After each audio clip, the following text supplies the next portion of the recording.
Oh my days, guys. We are getting so close to 40,000 subscribers. It is really getting insane.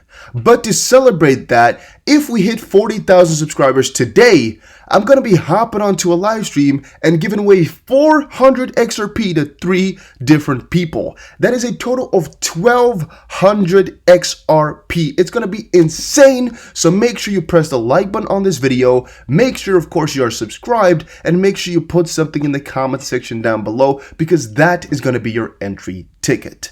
Now, you might be wondering how we're going to pick a winner. Well, all the videos of today, I'm just going to be picking all these comments up and then just, I guess, raffling 3 winners out of it. So make sure you comment under these 4 videos or 3 or whatever of today, and you're solid. All right, guys, now I have a couple of really cool tweets up because it's been a pretty big day. And of course, we have quite a lot of advancements, thoughts, and theories. First of all, 321XRP says, many projects keep rising and exploding in price. Meanwhile, XRP barely moves. It's all by design, squeeze you, stress you, anger you, make you sell, make you buy something else. Give up is the message. I say persevere. And now, it's a very, very interesting statement that he made here, and I don't know whether or not to really completely agree or to really completely disagree, because as I've said before in my videos, I do think that Ripple has a certain design in mind, and some of the things that really make that a little bit more clear is also tweets by David Schwartz and just his thoughts that have come out sometimes, like, for example, quote, when Bitcoin sold for $1, you couldn't really use them to buy or sell a house. You can now. Bigger transactions require higher value. The higher the price of XRP, the larger the payment Ripple can target. Again, said by David Schwartz. And it's a pretty solid point right there to make, because at first I was always like, well, I mean, Bitcoin doesn't need any value to buy anything. But then thinking about it once more, is XRP really practical at this point to buy yourself a $220 million jet? Well, to a certain degree, yes, because you can easily do so. To another degree, no, because you're going to need such high numbers of that it's going to be, a little bit annoying. And especially since, or when XRP is at, about, like, I would say 1/10 of a cent or even less than that, it will be very, very annoying. The higher the value gets right now, the easier it is going to become because the numbers become less. But even a jet is not the best example, because with Bitcoin, there are only 21 million in existence, right? Ever. And if you only had $1 for every Bitcoin, that means there's a maximum of $21 million ever in existence. So you buying a $220 million jet, that ain't going to cut it, because you're going to need 10 times the amount of Bitcoins that are in existence, right? So that, I guess proves the point right there. With XRP, you can really easily get yourself a jet if you want to with 220 million. But let's say, for example, you wanted to buy something that's $15 billion. Doesn't happen that often, but maybe you want to fund your space travel. You're going to have a little bit of a problem because there's not enough money for that, right? And so the higher the XRP price is, the more room you have to, I guess, just be able to transfer it. And even the thoughts that I mentioned before don't work. For ODL itself, on-demand liquidity, and for Ripple's plans, the XRP price doesn't need to be higher. However, for our own individual purchases, it would need to be. Why? Because you, for example, let's say you had almost all the XRP in existence right now, and you wanted to buy something. Well, what you're going to do is you're going to grab all that XRP, transfer it over to another person, and that person's going to give you the goods you bought. At that point, all the XRP that was out there that belonged to you is in his belongings right now, and it's not like you can just easily buy and sell more since you had almost all, right? Only when he sells everything again, you can, go around the circle once more, but that wouldn't be the point.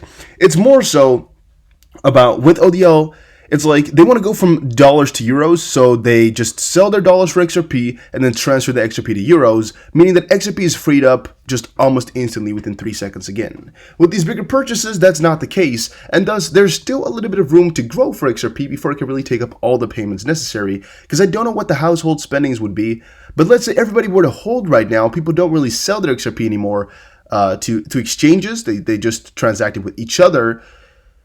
Yeah, we would have a little bit of a problem. If people were to just only use XRP to trade for goods and, just a kind of a one-way stop, once you've gotten it, you just don't use it anymore, the velocity goes down.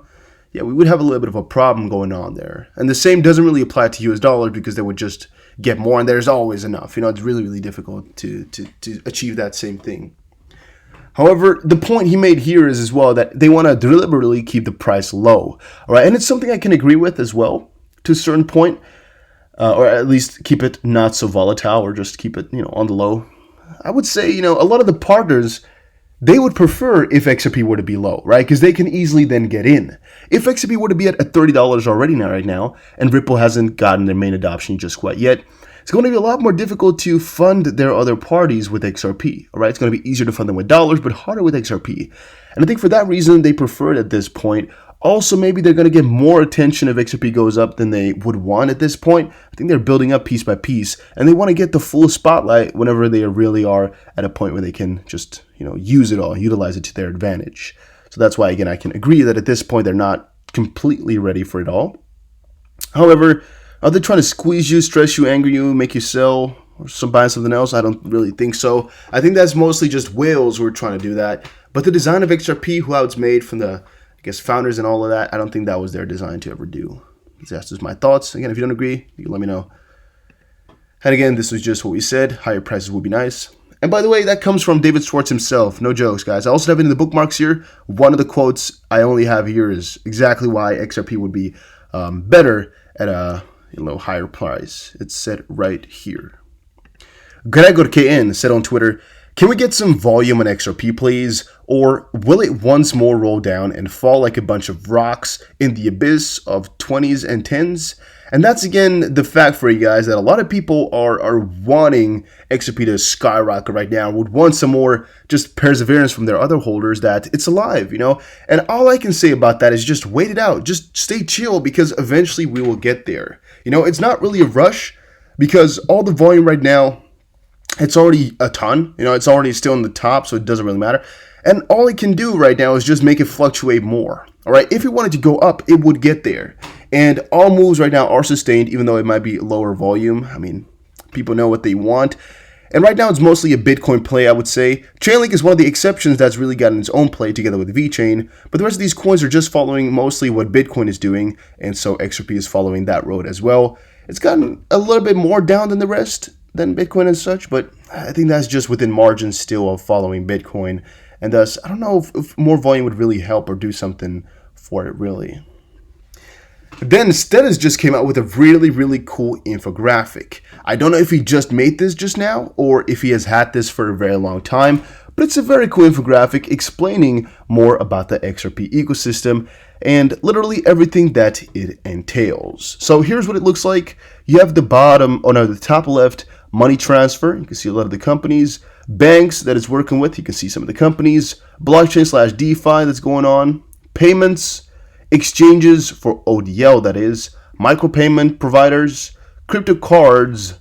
XRP is an independent digital asset built for enterprise use. XRP offers bank and payment providers a reliable, on-demand option to source liquidity for cross-border payments.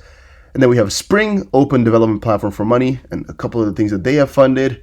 Crypto loans/custody that are working with them. You can see them right here. The wallets that are working with them, at least some of them, and other retail, travel, gaming, real estate, commerce at the bottom right here. Now, this is not all right? This is not all, because crypto for wallets, there's actually quite a lot more that have XRP on there. And with quite a lot more, I mean a ton more. However, it's just, these are the most, well, not even for wallets. No, they're not even the most important ones. There's a couple ones missing. But these are a lot of the important things happening surrounding XRP, and that's why I think they included it in here, which is pretty cool to see. It's a nice infographic. However, again, it doesn't include everything, so to a certain degree, it's kind of useless, since what can you use this for? Maybe it's just to give an idea for people. If they're completely new, you can just give it to them and be like, you know what? These are some of the things that Ripple and XRP are involved with.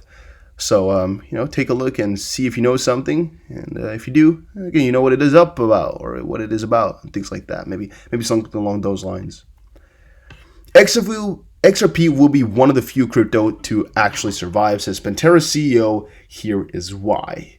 Well, guys, it's something I explained earlier a little bit, but it's basically, at this point, so many cryptos are out there just for the sake of being out there that the use or the real necessity of them has kind of, been left behind. And one of the good parts about XRP is that there's a real use. We all know it. It has been proven. And the use is also acted upon / built upon. Because, for example, with Bitcoin, well, there's a use. I mean, it can be used as a store of value or really a payment provider. However, as a payment provider, it's not being utilized. There's really nothing much that they're doing for that. Same for Litecoin. It used to be very cheap, very fast, and all of that to utilize. However, it really is not getting far because the use case is not there anymore. And thus, a lot of coins will fade away purely because they're either not utilizing their use case or because they didn't have any at the start. It could be, but most likely, a lot of them will go away. I think a couple of picks that will stay for a longer period of time are, for example, XRP, Chainlink, Cardano ADA, and for example, VeChain. Those are a couple of ones that have some unique features in comparison to the rest, making them, stand out quite a little bit, which might make them survive quite further.